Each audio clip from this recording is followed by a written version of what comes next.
Hey everybody, welcome to the Blizzard Watch podcast. I am Matt. I'm hosting. With me are two of the many amazing people who might be here at any given time. Unfortunately, Corey isn't, and neither is Phil, I believe. If Phil is here, he's been hiding really effectively. But we do still have Liz and Joe, who are really the backbone of the site and of this podcast. You are lucky I was able to pull myself away from Jeff the Land Shark. Yeah, I am lucky. Yeah. Then again, that's fair. Imagine how cool it would be if you just did this as Jeff the Land Shark. No, I think people get tired of it real quick. Yeah, that's like the time I tried to do an entire podcast as the parents' voices from the Peanuts cartoons. People did not enjoy that. But anyway, we have lots of stuff to do. Liz, do we have any Patreon things to talk about before we get going? Yes, I just want to remind you all that Blizzard Watch is made possible by listeners like you. And we are trying to get our Patreon account up a little bit, up to $4,000 a month, which keeps the site stable and happy. And we're a little under that right now. I do want to give a big thank you to a couple of people who joined us this week. Zane just joined at, this is Australian 850. I'm not sure where that comes down to in our support tiers. I think that's like the $5 level. Maybe $5. Yeah, that could be the $5. We're grateful regardless. Yes. $5 gets you ad-free on the site, and you get early access to these podcasts, as well as our pre-show. Today, we talked about Godzilla and Cyberpunk, and I'm just kind of stuck on the Godzilla thing. Godzilla Cyberpunk game. We need this. CD Projekt Red, please. Oh my God! You know what I just realized? Did you ever play the? There was the Cyberpunk, not the Cyberpunk. There was the Godzilla. I want to say Minecraft. Do you remember that, or am I insane? I don't think I remember Minecraft, but that's regardless. Let's keep talking about Patreon. Sorry. Okay. And we also had Benjamin updated their membership to $5, which thank you. It is people contributing a little, which makes this whole site go. I greatly appreciate you for chipping in this week. So thank you very much. And if you can afford to support us financially, please do. Again, I really appreciate it. Thank you. Thank you all. So now we're just going to jump into some news stuff. Some of it's WoW Classic, so that's first on our document, so that's where I'm going to go. Sometimes I just read the thing in front of me. Sometimes linear is best. Yeah. The Anniversary Realms are now in their phase 1? No. That's on December 12th. Yes, Gotcha. December 12th. So actually, I went in and interrupted you, but actually by the time people listen to this, it's probably going to be live. Yeah, well, that's anyway, as we're recording this, it's December 10th. It's most likely going to be the 13th or 14th before you guys get to hear it, who are not listening to us live. Either way, Phase 1 in Molten Core Onyxia's Lair, that's going to be on December 12th. That's when that opens. And the Season of Discovery Phase 6 is live now, as far as I understand this, with both the AQ raids, both Temple and Ruins of Avan-Karaj, and the Nightmare Grove, which is like all 4 of the Nightmare Dragons in one easy-to-use place. I haven't done it. I haven't seen how it works. It kind of feels like you go there and you queue up, and then you just get randomly sent to one of the 4 places with one of the 4 dragons. But I haven't actually done it yet. So if anybody has actually done it and can tell me if I'm right, that'd be great. But I don't think anyone can. So what was the other problem? There was also raid bosses getting released with the wrong versions. So the raid has already been cleared super fast. But when the raid first opened, players were going in and actually it was giving the classic era versions of these bosses and not the Season of Discovery version of these bosses. And the classic bosses are easier. Because they don't have the special mechanics or nothing. Yeah. So this was on Wowhead. They gave an example that a guild named Fass did a 24-second fight against Princess Huhuran. And then the world first guild, the guild that came in and cleared the whole thing, B-Tribe, did the same fight. It took 1 minute and 28 seconds. Both of those are obscenely fast. But the thing is, if you told me that there was the minute and 20 seconds one, I was already been hyperventilating. But you led with a 26-second one, and my brain was like, what did they do? Yeah, but it's, we've watched Classic and all the Season of Discovery, the Classic era. We've watched players just tear through these classic boss fights. But when they first rolled these out, it was a lot easier, and you just see this difference between a guild that went in there like immediately right when it launched versus a guild that didn't get to that fight until a little later when when it was updated. Someone said, oopsie, these were the wrong versions of the bosses, we're gonna fix that. So yes, can either of you imagine doing the Huron fight in 24 seconds? It is 24 seconds. I may have misstated it. 24. Like, no. Less time. It took like twice that to explain the fight to people. Like, we were telling people what we were going to do, and it took like a minute, like at least a minute, to say, okay, she does a lot of poison damage. Several. Probably several, because every time you'd say certain words, somebody would have like really risque jokes that I can't tell ready to go. But regardless, yeah, just the idea of 24 seconds to kill Huron. I'm like, did they bring back the reckoning bug? Like, what happened? How did you do that much damage in 24 seconds? And you're like, oh right, they were doing a fight that didn't have any, they weren't associated with the difficulty they're doing, because they're doing Season of Discovery with all sorts of new and cool stuff. And B, they know the fight because it's been out for 20 years, so they didn't have to worry about it. That's crazy. My brain is like having a hard time parsing how quickly that is. Yeah, I know. After like that was a boss fight that at level my guild struggled with, like, real bad. And when we got it down, we all, like, there was cheers. I actually knocked over because I had just moved into a new apartment. And I was literally raiding in a camp chair and one of those like wooden TV dinner trays things. And when we killed her, I jumped out of my seat, knocked over the tray, and smashed the screen of my MacBook that I was raiding on. Oh, no. So like, I just always associate Princess Huron with a $200 repair bill and a weeks long journey of gathering poison resist gear, nature resist gear, just to be able to hopefully kill her. Yeah, Huron for me was because I was tanking like pretty much all the time at the time. Because if you were a warrior in a guild, either you were an arms warrior for debuffs and PvP, or you were a prot, or you were one of those 31-5-15 people who tanked everything. I had cloth booties on when we did Huron because we had two really nature resist geared tanks. I had cloth gear on as a mail wearer too, because it was all we could find.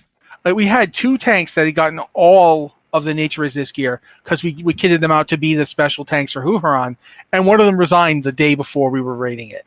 Oh. So they were like, okay, who here is insane? And everyone was like, Rossi's insane. What do you need? And I was like, what? What's happening? They're like, yeah, we need you to get like an entire set of nature resist gear by 6 p.m. And I'm like, that's 5 hours away. You want me to have a complete set of nature resist gear? Cut to Matthew runs every dungeon with a group of people, every dungeon that would allow you to bring in more than 5 people. So basically, Blackwing Lair, Stratholme, and Maradon. Did you know you could bring in full 15 people to Maradon? Yeah. Yeah. So we went into Maradon with 15 people and just killed everything. And if it dropped anything that had nature resist on it, and so I literally was waddling around with like this green shield that I just bought at the auction house for like some not enough money. Quite frankly, it should have gone much more, but I think people weren't really paying attention yet. Cloth boots, and everything had feathers. Like every model had feathers because it was all nature resist. So I literally looked like a gigantic green chicken as I waded into battle to kill Huron. And the thing is they could keep me alive because of the nature resist, right? Except when Huron would then come up and melee you. Yep. Huron would come up and melee you, and I'm wearing cloth boots and leather pants.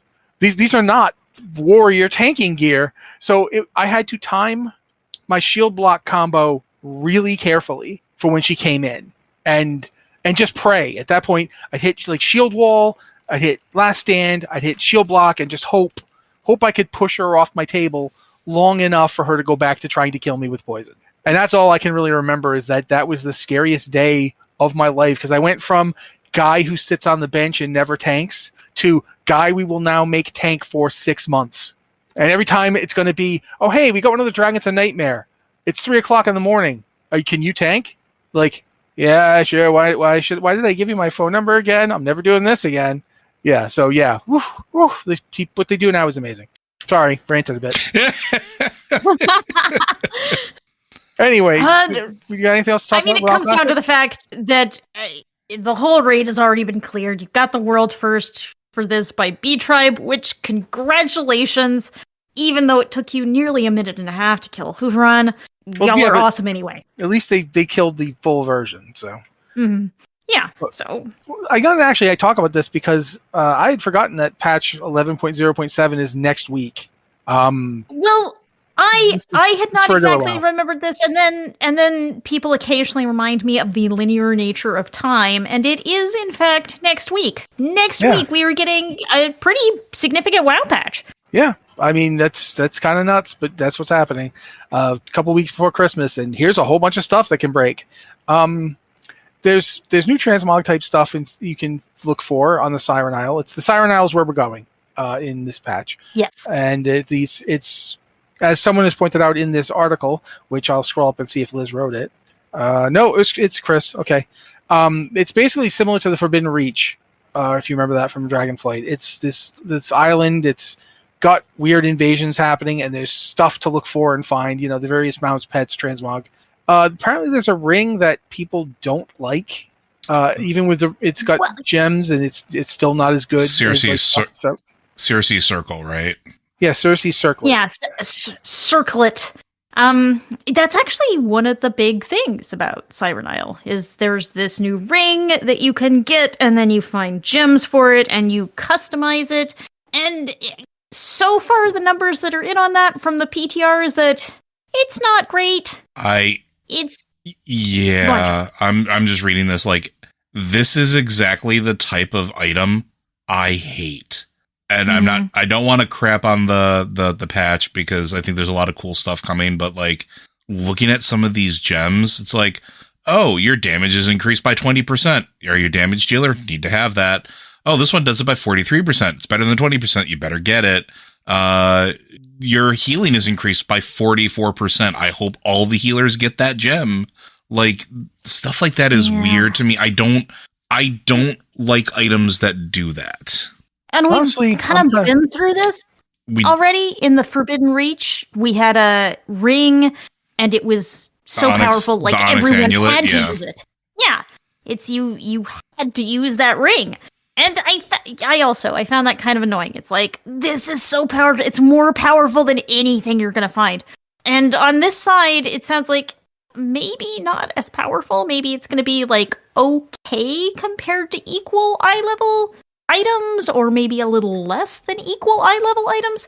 But it did get buffed on the PTR this week. But supposedly, still, it's a little on the weak side.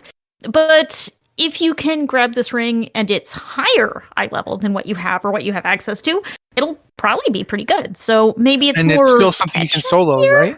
Yeah, but I feel like the fact that it's going to have 3 sockets on the ring, but it doesn't I don't know. Like, I have a feeling math wise, it's going to become necessary. Yeah, it may. And then, well, especially since if there are gems that do stuff other than just straight damage. You might end up basically it's something you end up. It says unknown socket for all 3, so at this point we don't know what the sockets will be. Like we don't know if they're sockets specific to gems you find on the Siren Isle. It's not like you can thunder, sea, and wind. But there's I'm looking at stuff like there's stuff that adds stats, which we kind of understand. There's ones that do damage procs for nature. There's healing ones that do like this one, old salt bardic citrine. Your spells and abilities have a chance to whisper a sea shanty to 5 nearby allies, healing them for whatever value over 5 seconds. Like, this is boring. I don't like this item. I'm sorry. I know y'all worked hard on it, but this ain't doing it for me. I didn't like it when it was the Onyx Amulet. I'm not going to like it now. Yeah, and whether or not it's powerful, it doesn't really matter. Yeah, Liz? One interesting, unusual thing about this ring is that when you put it on, you can see it. It has an active appearance on your character. You can see you are wearing this ring. That's cool. Yeah, so that's a neat little addition. I mean, if you like wearing rings, if you don't like wearing rings, I don't think there's a way to turn that off. Sorry. But it's a neat little add. It also has apparently, so the Circlet itself has 3 unique sockets, a thunder socket, a sea socket, and a wind socket, which correspond to relevant gems in those categories. And these 3 sockets can actually be used kind of like rune words in Diablo, so that they can actually have like a stacking effect. See, this is the type of stuff that I don't like, because it encourages casual players to dive into min-maxing, and it starts really encouraging, I don't want to say mid-tier players, but players like, and I'll say this in like our guild, to like really look at min-maxing. And I don't like that. I think that's because then if you don't find the gem, or you don't have a way to get the gem that you need to give yourself the most effective combo, you fall behind. Like that feels weird. And that may be why it feels weak on the PTR, is they don't want it to feel like a necessity. But this too dangerous, too close to feeling like the amulet all over again. Well, we will see, and we'll see very soon. It does seem weird that they're releasing this patch so close to the Christmas holidays, because if there is anything wrong with this patch, well, the next week is Christmas. So hopefully this is like a super smooth rollout with no problems. I'm keeping my fingers crossed. Yeah, I mean, what else can we do? I don't have anything else to add on that one. I don't know if you do, Liz. Nah, and I think we'll for sure be talking about this more next week. I don't think we need to talk about every little detail, but I thought the kind of the latest opinions on the ring was interesting. So I'm curious to see how that'll play out when we actually get a chance to grab rings of our own. Mm-hmm. Matt, did you have anything to add to that? And in other news, the Diablo franchise is having an interesting moment in that finally Diablo will make its first appearance in a Diablo game since the original Diablo 3. In that Diablo Immortal is finally getting the appearance of Diablo. He's coming as part of an invasion event on December 13th, apparently. It's called The Fated Fight against Diablo. I haven't been playing Immortal all that recently, but to me, it's interesting that we've now basically, this is the end of the story that they started. Mm-hmm. I want to say like 2-3 years ago now. I don't remember exactly when Immortal came out, but it's been at least a minute. Yeah, it's been a little bit. And that to me is interesting, because it is he's beating his appearance in Diablo 4 by quite a bit. Now, granted, Immortal's been out longer than Diablo 4, but it is still interesting that we haven't seen hide nor hair of Diablo in 4. No, yeah, that's true. We haven't. If we're seeing some other evils out there, but not Diablo. Maybe Diablo was a little tired of Diablo. Like we've had the whole franchise. Diablo was always there, Diabloing, and maybe we needed a break. Maybe the other evils needed a chance to show off how evil they could be. I mean, I certainly don't mind them not doing Diablo right away. I think part of the thing that they talked about when going back to when Diablo 4 first came out, one of the things they said was that in previous Diablos, you'd get to the end of the game, you'd fight Diablo, and then there'd be at least one expansion where some other guy was the end boss. And it's like, in the case of Diablo 3, when Reaper of Souls came out, you then had like 6-7 years of Malthael as the end boss of Diablo 3, ultimately. Because it's not like they brought any, that expansion came out, there was no other expansion, so Malthael was the toughest fight. That was the last fight in the game, really. And it's kind of weird that Diablo keeps being made into second best in the game named for him. If we're going to have Diablo in the Diablo game, it might make sense to make Diablo the last thing you fight. For no other reason than his name on the box. So, yeah, I don't know, but it is still interesting to see it coming, especially since, like I said, they've been working for this for like 2 years. They're finally up to this point where Diablo's coming in. I think that's interesting. I don't at this point, Diablo Immortal to me, if they could just throttle back on that monetization, it's an astonishing game. Like I really do think it runs amazingly on phones. I think it was a couple of weeks ago, maybe last week when Corey was here, that I was complaining about how slow Warcraft Rumble is on my phone. Mm-hmm.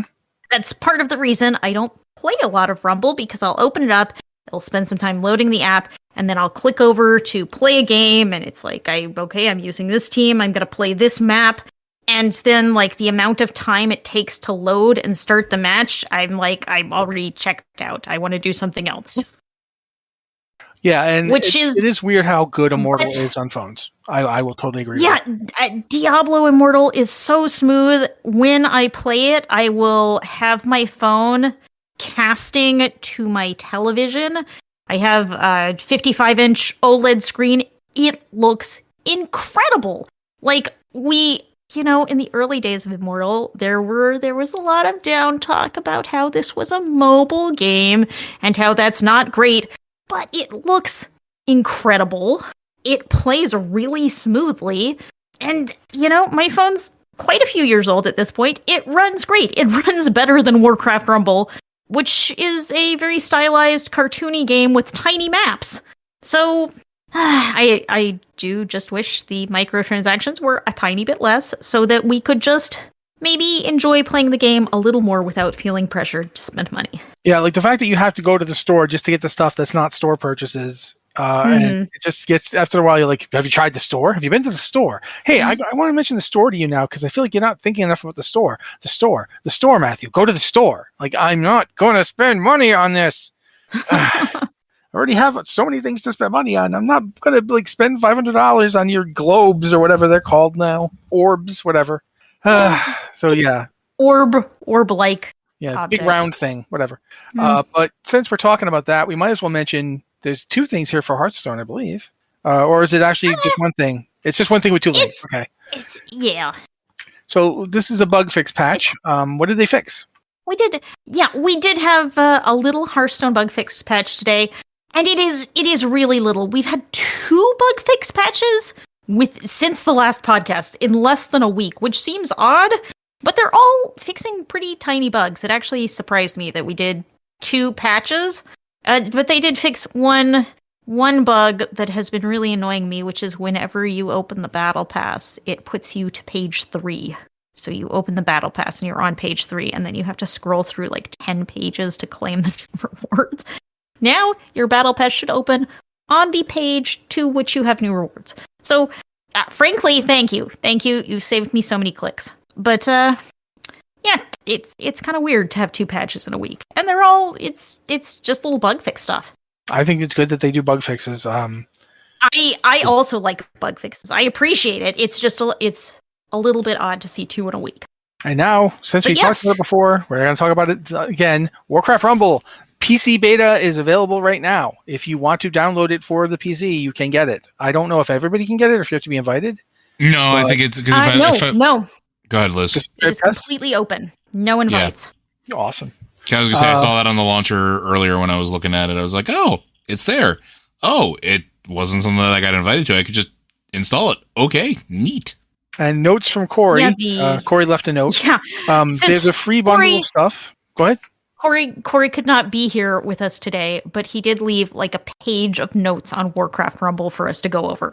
Yeah, so first up, there's a free bundle of stuff for Rumble players if they log in on PC. This is only visible on PC. Also, Twitch drops right now.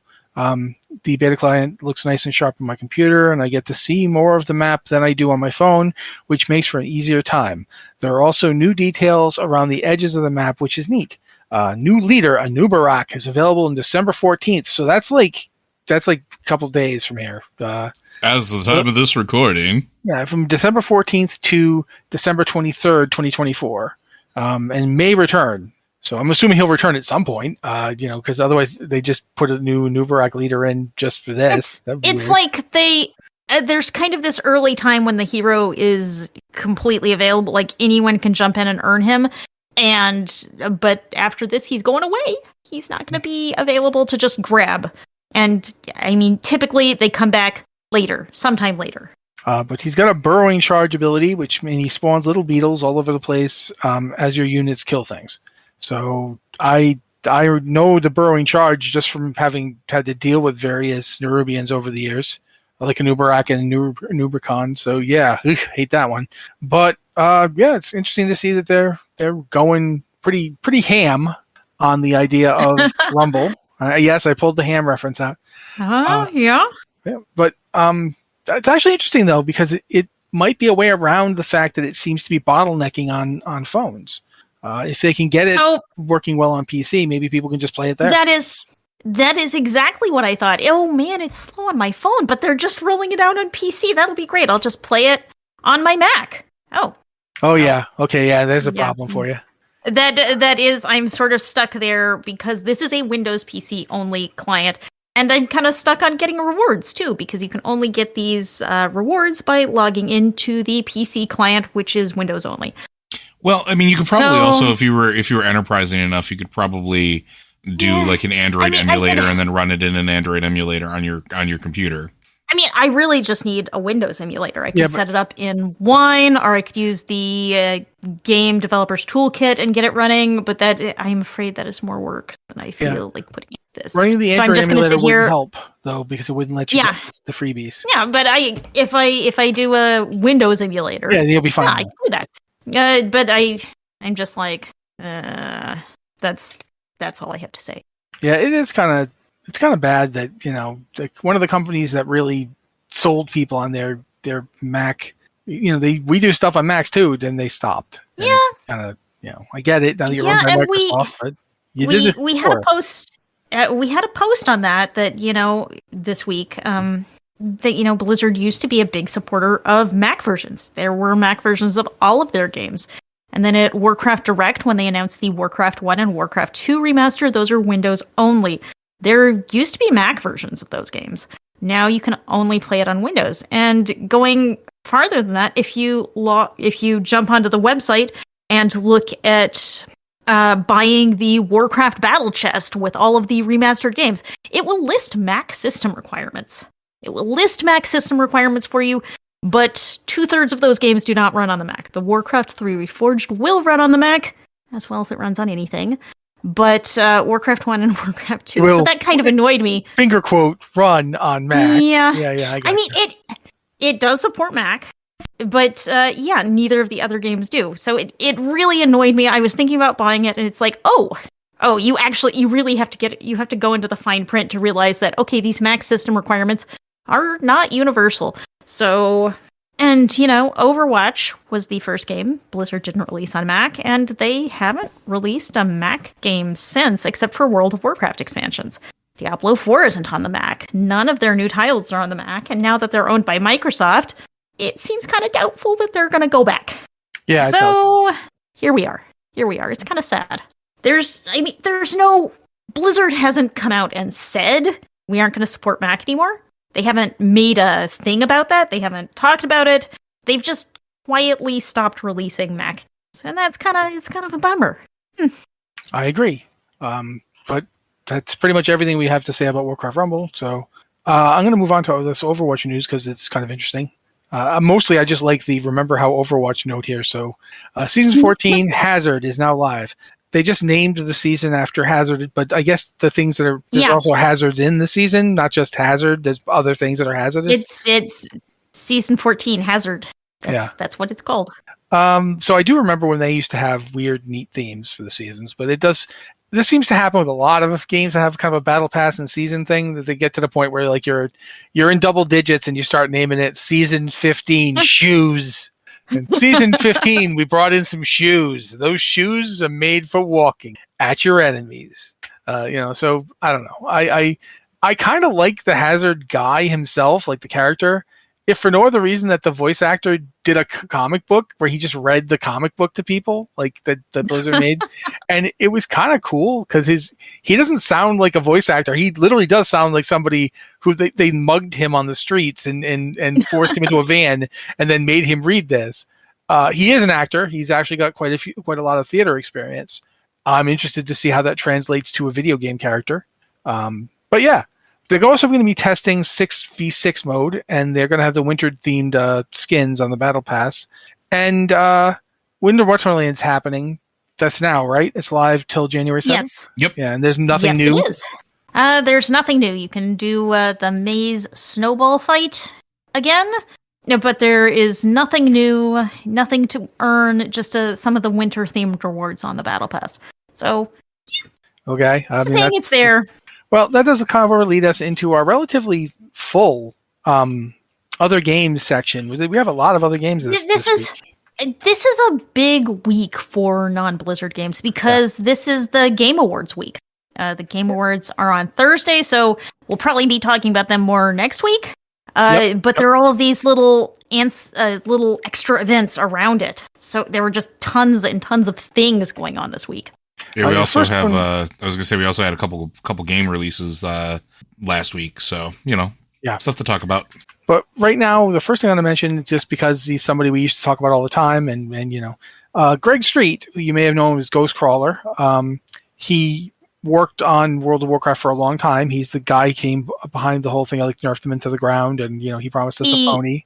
He promised me a pony. Yep. I'm still waiting. And he worked on League of Legends for quite some time as well. And now he was working on their League of Legends MMO before they decided that's not. So, but yeah, he showed off he works for, I'm trying to remember the name of the company because it's a cool name, but I always blank on it when I'm trying to tell people it. Fantastic Pixel Castle. Thank God I wrote it in the name. Yeah, I like the name Fantastic Pixel Castle. I'm thinking if you're going to name your game company something, that's not bad. But he's showing off just really primitive stuff for Project Ghost. Essentially, I think it was just Unreal with some actual Unreal assets. Yeah, from the initial stuff, it's like rough sketch work, right? If anything. Yeah, the game was only announced last year. We should be clear to make that point. Also, it's not StarCraft Ghost. Please don't tell me that I said that Greg Street's making Project StarCraft Ghost thing. It's because he was known as Ghost Crawler, so it's Project Ghost. Yeah, maybe, or maybe it's just because this project right now. This thing's less. This thing is more vaporware than Diablo, than Dragon Age Veilguard was for years. To the point where Liz didn't even believe the game existed. None of us could argue it.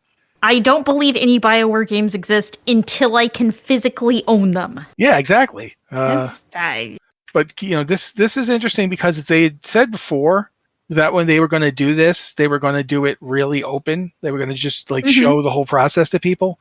And I feel like it's interesting to see them start to do that. This is extremely bare bones. This is this is again, just basic Unreal assets. But they're essentially showing off how it's going to be working. I really am interested to see it because, this is one of the guys who's been really fundamental to MMO design.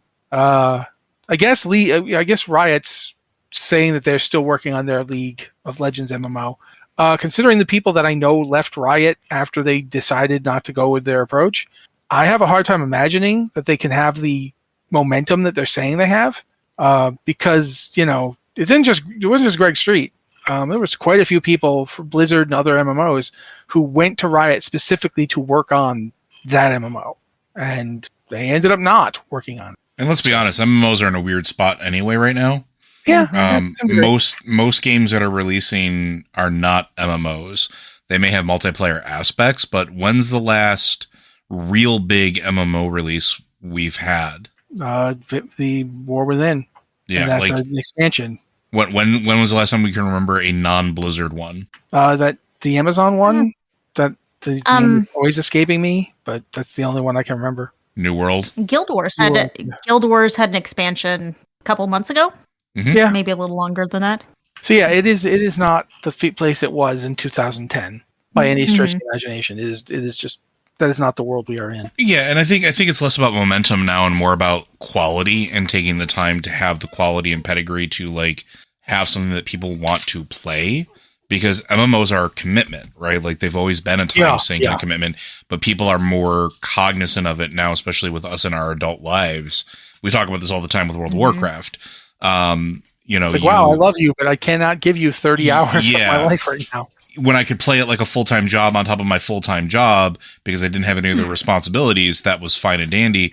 MMOs have to be something that is equal parts accessible and fun and do something that others don't offer or give you things in a very specific package. So like Guild Wars 2 is still a fantastic MMO. You know, and there's a lot of active players in it. I still have it installed on my computer. I'm all the way up to date with expansions. I haven't played the new expansion yet because I've been captured by a different game. But it's, you know, it's there. It's got its own thing. Final Fantasy 14 still running and has its own active community, and WoW offers its own special thing. There's still a handful of superhero MMOs in the works in the background that we haven't heard anything about in months. It's been a while, and I went digging. Like last week, I literally went digging to see if there's been any updates on them. And so far, the only updates I've seen have been on the CDA Heroes legacy servers that are out there, that are officially out there. Homecoming? Yeah. So like, other than that, I haven't heard any of the other projects or if they're still going or what's going on with them. So them showing that they're working on something, that they're actually making an effort and showing that there is something that in the works, even if it is rough sketch work, is a-okay. Like, I think that's good. It's just that it's nice that we just know that we have something. Yeah, exactly. That's exactly it. That there's some momentum, there's some movement, especially after, what was that other one that the studio just announced, the indefinite, suspension of operations because they ran out of money. That's like asking me which color, you know, which letter, and you know, there's like a lot of letters, man. I don't know which one you're thinking. That happens so often. But it was one of those things where like, and we know a bunch of people that worked at that studio or that were working at that studio that unfortunately were looking for other opportunities. But like we're in a weird space is all I'm trying to say for like those types of games. Speaking of weird spaces, go ahead, Liz. Sorry. I do think one of the most interesting things about how Fantastic Pixel Castle is doing this is that it gives you an expectation of what they're building straight away. You know, you can provide feedback. And one of the problems I think a lot of modern games have run into is that they're working on the game quietly and maybe not providing a lot of updates. And, you know, their nose is to the grindstone. They're getting things done. But you can wind up with a mismatch in what players expect and what the developers are working on because you don't have a lot of communication.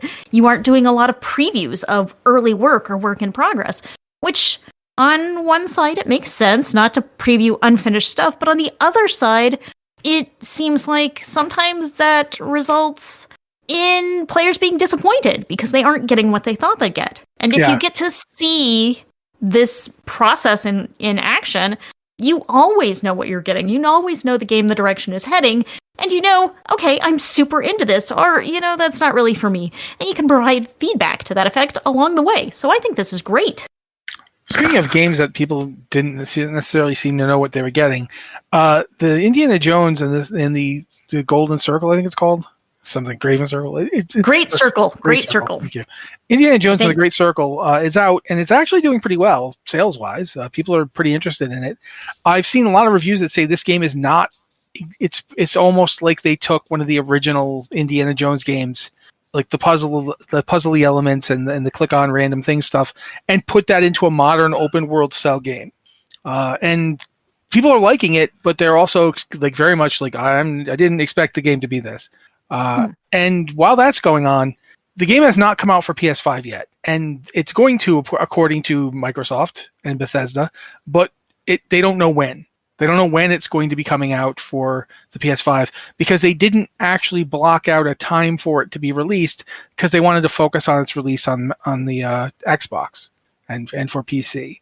I feel like, you know, in a weird sort of way, that's a dangerous tack. In a world where the PS5 is orders of magnitude more popular than the Xbox. This is just a fact. I prefer the Xbox, but I am aware of what reality is. And in reality, more people have the PS5. But at the same time, it doesn't seem to be hurting this game any. Microsoft Sorry, I was just want to chime in here for numbers to support Matt's claim. As of June, and I don't know if this has shifted recently, but as of June, the PS5 had sold 61.7 million units, while the Xbox Series X had only sold 28.3 million. Yeah, it's like 3 times as much. Yeah, they're currently ahead by 30.53 million units sold. So just throwing that out there. That's the thing about this kind of console war. If you pick one and just say, okay, we're going to get a game out here eventually, it's just like you're just leaving a lot of money on the table. Well, this is a whole different topic, and it maybe deserves its own time in the sun. But like the problem is those numbers are a lie, and the reason I say that is PlayStation only has PlayStation consoles. Microsoft has gone all in on Game Pass, and the Xboxes are a secondary measure. So they are. Yeah, that's absolutely true. You were completely right. So if we were to compare subscriptions to Game Pass versus subscriptions to PlayStation Plus, Microsoft blows Sony out of the water on hardware sales. Yes. So yeah, we don't know what that matters in the case of this, because you don't get this game. No, actually, I think you do get it from Game Pass. You do. Yeah, because I just realized that I have access to it. I just haven't been playing it because I've been playing Veilguard. Is this the Game Pass Ultimate? Yeah. Yeah, but Game Pass Ultimate is what most people have because it's only $5 more than the regular one. Why not? You also get access to it if you buy a new computer, or because there's a bunch of sales going on with that, or if you buy a new video card. Newegg has a bundle thing where you get, buy one video card, get another video card, and this Indiana Jones game for free. There's a lot of weird promotion around this that Microsoft has thrown a lot of money behind, trying to get people to play it on other things. I find myself wondering if that's in part because of Microsoft's real hard time with trying to get their exclusives to be popular. You guys remember Redfall, right? Yeah. Redfall was a console exclusive, and people just plain old didn't like it. And part of that was the fact that it was buggy. Absolutely. Well, it was buggy, but I think a lot of it was simply that it just wasn't the game people wanted. The thing Liz was talking about. That was Arcane, correct? Arcane released Redfall? It was Arcane, but it didn't feel like Arcane. Yes, I love Arcane. I've played a lot of their games and loved them, but they're much more on the single-player RPG side. And if you look at Prey. And they go, Prey was great. Prey or the Dishonored games, you're not looking at this weird shooter thing that Redfall is. So yes, Redfall, it was a shooter and it had interesting characters, but it's it was a shooter. It was a team-based shooter, a team-based multiplayer shooter. And I felt a lot, watching the trailers for Redfall, the announcement for Redfall, I felt a lot like I did when BioWare decided to stop making BioWare games. When they announced Anthem. When they announced Anthem, and it's this is what Anthem's going to be, a Destiny clone, and you're going to love it, and it's not going to have any romance in it, because who likes romance? And I like romance. Go ahead, Joe. I was going to say, the one thing that I do want to also point out with Microsoft in general, too, is that I think largely because of their positioning with all of the game studios and stuff that they've been purchasing over the course of the last 10 years, I don't know that they bank on exclusives anymore either. They flat out said they don't, but you never know if they're saying the truth or they're just trying to juke somebody. But I think they are, and I think that they're doing the same thing that Sony does to them, because and hear me out here. And this, we're going wildly off topic, but this you've awoken the slumbering giant on this one as far as my interests go. It's timed exclusives now, because even Sony exclusives, PlayStation exclusives, are released on PC. They may not be a timely release, but games like God of War, Spider-Man, Miles Morales, and a lot of Horizon, yeah. They're doing a remaster of Horizon too. Yeah. These get released onto PC, and they're no longer exclusives. I think the days of pure exclusives are gone, and everything's all about timing now. And so, going with this Indiana Jones game, where Microsoft has been pushing it, it's a Bethesda game. It's a game that people are actually really enjoying, from what I've seen. At least the people that I know that have been playing it. It will probably eventually make its way over to PlayStation, but there's no rush for it because you can play it literally on your toaster. Like you can play it on your refrigerator. You can play it on your washing machine. Like it's available on so many other things that it hitting the PS5 or whatever the launch time is going to be on that is, it's just gravy at that point. And yeah, and I think it is interesting to look at that in terms of what you were saying before about the hardware versus the software. Like it for Microsoft Game Pass is the deal. You are completely correct about that. I shouldn't have thought about that. Go ahead, Liz. I'm sorry. I think Microsoft is in a weird place right now where I am not sure if Microsoft knows what Microsoft is doing in games. They're in this awkward place. Like, are we a hardware company? Are we selling Xboxes? Are we a game company? Are we selling games? But it's like, look at when they first bought Bethesda. When they first bought Bethesda, they stopped releasing Bethesda games on PlayStation. And now, there has never been a simultaneous release of a Bethesda game onto PlayStation since Microsoft bought Bethesda. Bethesda used to support both platforms. Now it doesn't. And frankly, I have no expectation that they'll ever support both platforms because Microsoft has bought them. We just had this conversation about Blizzard. Blizzard stopped releasing Mac games, but well before Microsoft bought them with Overwatch. And now that Microsoft owns them, I have no expectation of ever seeing another Mac title from them. So I think Matt brought up a fair point, which is there are a lot of PlayStations out there. There are a lot of PlayStations in the market. That is if you are a software company, it makes sense to spread your software around as widely as possible. Open it up to as many people as you can. And Microsoft sometimes seems to embrace that philosophy and sometimes does not. Sometimes sticks to its very PC-based users, which is, of course, PC and Xbox, as Joe pointed out. And that covers a lot of people. Maybe they don't need PlayStation. Well, there's another X factor here, too, that nobody's talking about. The popularity of handheld gaming is back, and all of the handheld gaming units that are selling are Windows-based units. And so you have your Asus ROG allies, you have your Steam, well, I shouldn't say Steam's not Microsoft-based, but it's Linux/Steam OS. But MSI has their own one now. There's like 9 or 10 Windows-based handhelds on the market now that are selling incredibly well, and they all integrate with Game Pass. And so if your choices are 30 million people who own a PlayStation or the rest of the world, you focus on the rest of the world. And I agree with you. I like they're really, while we would think of it as you'd want to capture that 30 million, but the reality is the people that own a PS5 likely also own a PC handheld or a PC at this point as well. And so I don't. I didn't say everybody. They do own a PC. It's just a Mac PC. Yes, and Mac PC does not run Windows stuff without jumping through some hoops. I am also one of those people who's really annoyed by Windows PCs being PCs because PC stands for personal computer. Yep. So technically a Mac is also a PC, but now everyone uses PC to say Windows, and you can't just use it to mean Windows or Mac anymore. I hate that. That's all.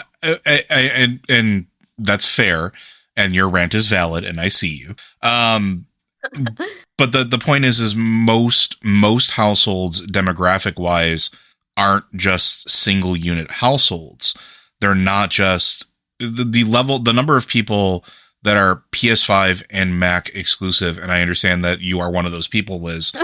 That is probably an astronomically low percentage comparatively versus the people that have a Windows-based unit or a Linux-based unit or a Steam-based unit that they can also play these games on. And if you look at games like stuff that we're getting from Bethesda and Microsoft immediately, they're also being pushed with handheld configurations specifically for the Steam Deck, but also now for like the MSI Dragon and the Asus ROG Ally and stuff like that, because they know that those are starting to become exceedingly more popular.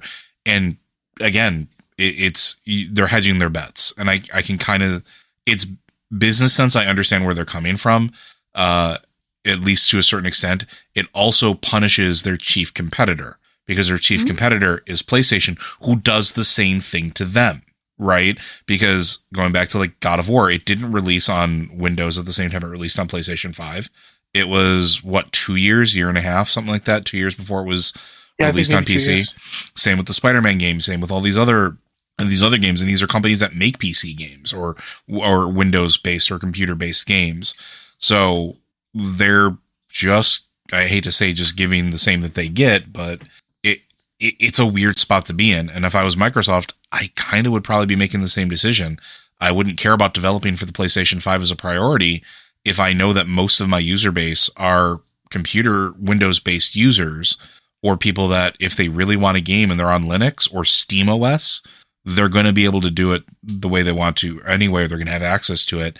And if they want the game, they're going to go get it. And I'm not too worried about the 30 million people that have a PlayStation 5. The other thing is that when Microsoft bought Blizzard, part of that was a commitment to releasing Blizzard games on multiple platforms, because there is a big concern about Microsoft buying up huge swaths of the game development industry and then using that market power to crush other game producers.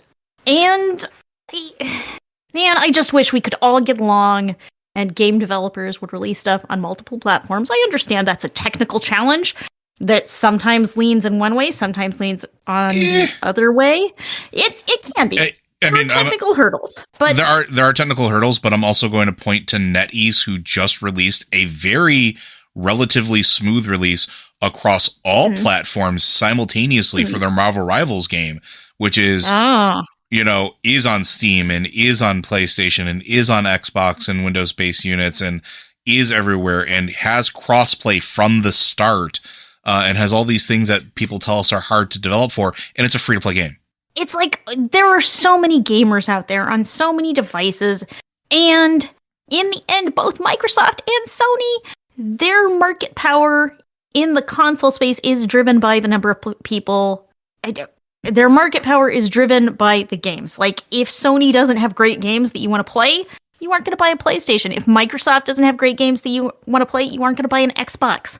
And then there's Nintendo. Microsoft does, at least Microsoft's kind of deals with that by having their whole deal with the Game Pass. But I do want to talk about something that isn't this, and it's on the other games thing, and we're running a little bit low on time, although I still think we have a few minutes because of the problems we had earlier.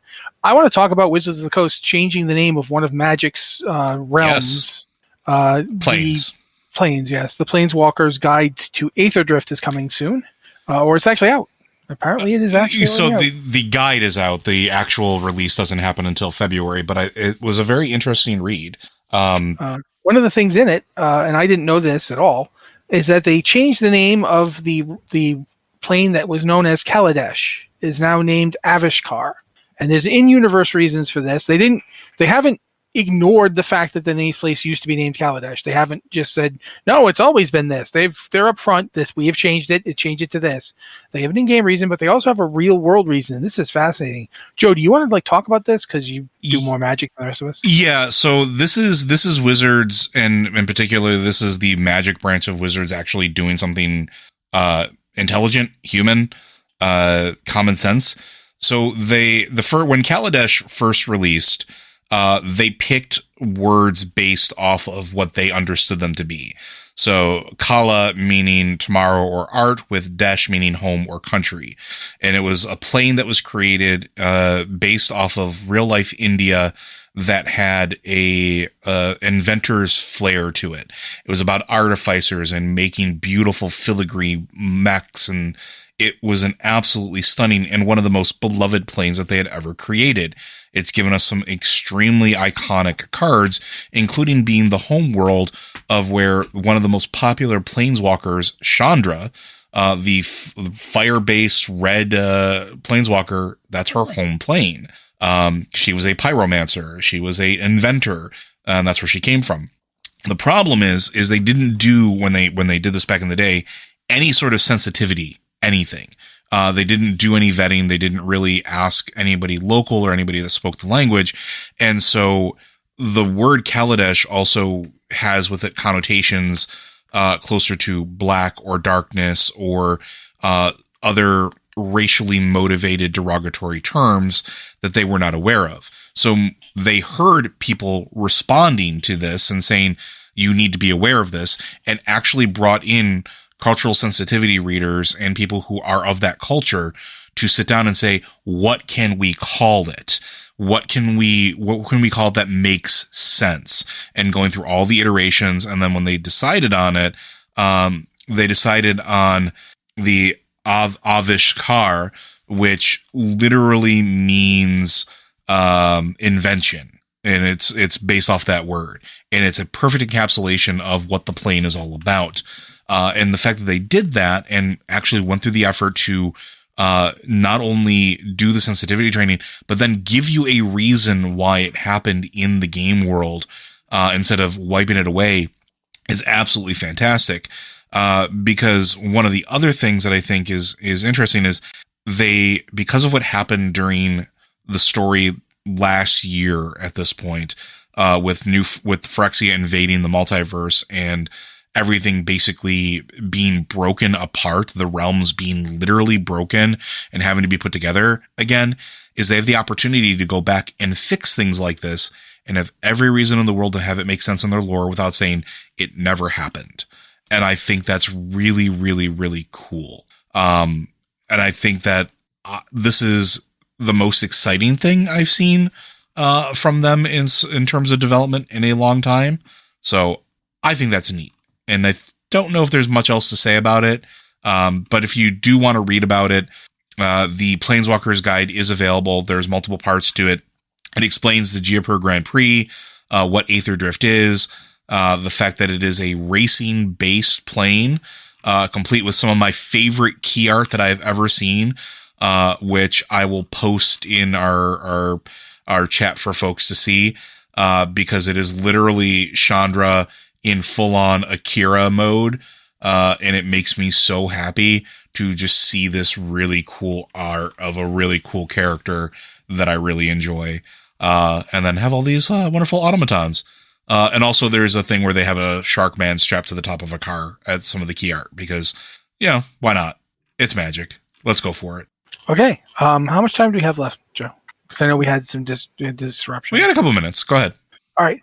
I'm going to try to run through these BAFTA nominees real fast, just so people can get that's a big one. Yeah, I'm going to try. Right now we've got Animal Well. That's one of the nominees. We should lead that as part of Game Awards season. The BAFTAs have released their nominees for the year. Yes, the BAFTAs, it's British Arts. I can't remember the FTA, but it's the British Awards. Film and Television Association. Yeah, could be. But I honestly can't find it right now, and I want to get through these. So the first one is Animal Well, which I have not played, but man, is it distinctive and weird. It's like a very pixelated thing. It's kind of like Alice in Wonderland on meth and acid via your computer in the 80s. Yep. It's there. It is definitely something worth looking at. It gives me nightmares. Then there's Astrobot. I want to call him Astro Boy, but no, it's Astrobot. This one's a PS5 one. Mm-hmm. It really doesn't. The best part about this whole thing is that it's basically just cute robots and dogs. And you're gonna go around looking for stuff and exploring, and it's just fun. It looks like a fun game, man. 50 planets for fun. It's like if No Man's Sky was cute. It's a throwback to the old character platformers like Crash Bandicoot and Mario 64 and stuff like that. Dexter and Jax or whatever. Mm-hmm. Jack and Dexter. I think it was Jack and Dexter. Jack and Dexter. Then there's Balatro, which I still can't explain to people. It is some kind of deck building illegal poker simulator. It's amazing. It's poker, but solitaire, but neither of those things. Yeah, like where your cards can actually change and do stuff and be weird and beat each other up, and it is a strange game. But it is also, it's the kind of thing you don't get very often because it is fairly unique. It is like a unique vision of something. Yeah, and yeah, it's just watching the animation of like the face cards is just something to be seen. I know it's on Android and I know it's on iOS. So iOS and Mac. So if you like computer games, it's on anything. It's on everything. Pick something and you can play it. Yeah, so it probably is on a toaster somewhere. Maybe. Baldur's Gate 3 is a game you might not have heard of. Come on, you know what Baldur's Gate 3 is. You knew it was going to get nominated. You're not surprised. Well, and I don't think there's anything to say about it. I am surprised because it was a game that was not released in 2024. Yeah, but it wasn't fully released in 2023. They didn't get it out on every platform. So it counts for the British. Yeah, this is just, that's a weird one. Yeah. Next up is Batman Arkham Shadow. It's a VR thing. It's a VR game. Yep. But apparently it's such a good VR game, or maybe it's just that you get to be Batman in a VR game. So you're kind of like, It's very well done and is being very well received by everybody who's a VR enthusiast. Currently available on the Meta Quest, but it's a full-length entry into the Arkham franchise. It's not just an experience; it's a game. No, it's a real game. It's very similar to like Half-Life Alyx, but except bigger. Yep. So yeah. I don't know if any of you guys know about Black Myth Wukong. Yep. It's basically good old Sun Wukong. It's Journey to the West. But it's also, kind of like game wise, it's kind of like equal parts Dragon's Dogma and Elden Ring. Yeah, it's got a lot of DNA with it. Yeah, a lot of action. Like it's an interesting game. I'm kind of surprised. This is the first one that's he really done Sun Wukong since the weird one that he's voiced by Gimli. Not Gimli, sorry, Gollum. Have you ever seen that one? The one where, the Monkey King is being voiced by, Gollum, but he's not doing a Gollum voice, obviously. So yeah, that's out there. But this isn't out. It's got a nomination. I've heard really good things about it. Like it's really great. I've not played it. I was gonna say, if we're gonna go through all these games, man, we gotta go. There's so many. Botany Manor, which is just a first-person puzzle game. That's such a weird one because it feels like this is such a different genre. Like this is a much smaller kind of indie-ish puzzle game. Yeah, and the next thing on this list is Call of Duty Black Ops 6, which is just like that. This list feels so strange because it covers all genre, all size and length of games. It's indie games, it's major AAA games. It's all over the place. Everything is happening here. I don't know. Basically, any game that you've enjoyed over the last couple years, because like Factorio's on here, and like Factorio came out a while ago, right? Yeah, that is really odd. I am very confused by this list. Like I mentioned, Black Ops 6 doesn't need me to tell you anything about it. Cat Quest 3, it's a Cat Quest game. Come on, guys. You know whether or not you want to play Cat Quest. I don't need to tell you anything. Crow Country, really weird, cool thing. It's a survival horror kind of game, but it also kind of feels like Stardew Valley. So yeah, it is neat, but terrifying. Minecraft is on this list. Yeah. And then Diablo 4 is on this list. Yeah. Diablo 4. Was also a game that released last year. I think that it's for Vessel of Hatred, but I don't know. But regardless, there it is. Dragon Age: The Veilguard's on the list. I did not see that. Is a game. That's a game that actually did release this year. Yeah. So that is a little bit of a surprise. EA Sports F1 24, it's a race game, guys. EA Sports FC 25, which is football, and that's real football, not American football. Factorio. As Joe already pointed out, it's the really bizarre space show. What is going on with this rocket launching game? I never understand how to tell people about it. Final Fantasy VII Rebirth, which, that came out last year, didn't it? Or did it not? It's still in the process of releasing. So, okay, so part one is out. Part 2 is not released yet. Okay, Final Fantasy 14? Yeah, 14. Final Fantasy 14 Online got itself a nom. The last ones we're going to mention, although I literally could stay there for 20 minutes. Frostpunk 2, which is amazing. Frostpunk 2 is really, really good. And since it's been released on Mac, so you should definitely think about getting it. Helldivers 2, I don't know anybody that wouldn't like it who hasn't already played it, but it's good. It's really, it's got a lot of nice anti-capitalism in it. And that's nothing else I really feel like I have to mention. Although there's tons of stuff in here. The Legend of Zelda's in here, but Metaphor ReFantazio is one of those games that's been getting. I haven't played it, but it's been getting a lot of great buzz for the quality of the story. And Harold Halibut. That one's on my list. That's on my 2 playlist I haven't gotten around to yet. I'm going to say go find the list at the BAFTA website and read through everything that's there. It's worth just taking a look at all of the oddities that are being... I shouldn't say oddities. All of the games that are getting recognition, both old and new. Games that I'm going to recommend really fast. Little Kitty Big City, Pacific Drive, and Neva. Those 3. Look those up. Yeah, I'm just going to read the list. There's too many good ones on here. I'm not going to. No, I'm making myself stop. This is such a weird list. The most interesting thing about the list is how weird it is. Yeah, I would agree with you. Senua Saga, Hellblade 2. Yep, definitely. We're going to stop now. I have to close this, or I will just keep doing this. So, Liz, you already did the Patreon thing at the beginning of the show, right? I will a little bit, but let's repeat it. Good. Do the spiel. Well, the spiel is that Blizzard Watch is made possible due to the generous contributions at patreon.com/BlizzardWatch. Your continued support means this podcast sighting community is able to thrive and grow. Blizzard Watch supporters enjoy exclusive benefits like early access to the podcast, better chance of having your question answered on our podcast, to the Q&A ads-free site experience. Thank you very much, Joe. I was just going to say, Liz did the thing at the top of it, but again, if you can support us, please consider doing so. Even if it's just $1, it does help immensely. It helps us keep our numbers up and keep our us closer to operation goal. And it also means that we can produce really fun stuff, not just the podcast, but also keep the site going and start trying to branch out into other things that you might enjoy. But we can't do that without your support. And we do appreciate your support. Yes. Thank you, guys. Everyone come in for a hug. Sorry, but I do kind of feel Group hug. Group hug. Group internet hug. Thank you guys so much for being here with us. This has been the Blizzard Watch podcast. If you've got a question for the show, you can go to our Discord server. We have 2 channels on the server. There's the Q and podcast questions channel for just about anybody. They can ask questions for the Q or the podcasts, any one of the podcasts. Or you can go to the Patreon Q and podcasts channel, which is for our patrons, because you guys do all that stuff we just talked about you doing, and we would like to reward you with easy access to us. Or you can email us at podcast@blizzardwatch.com, subject line podcast or Blizzard Watch, so we know it's for this show. And yeah, I think you can also contact us on Patreon. You can. So you can also do that. If you're on Patreon and you're supporting us, you can contact us directly through that. So yeah, multiple ways to contact us. Thank you guys so much. This has been the Blizzard Watch podcast, and we will be back next week, and hopefully my computer won't do that thing again.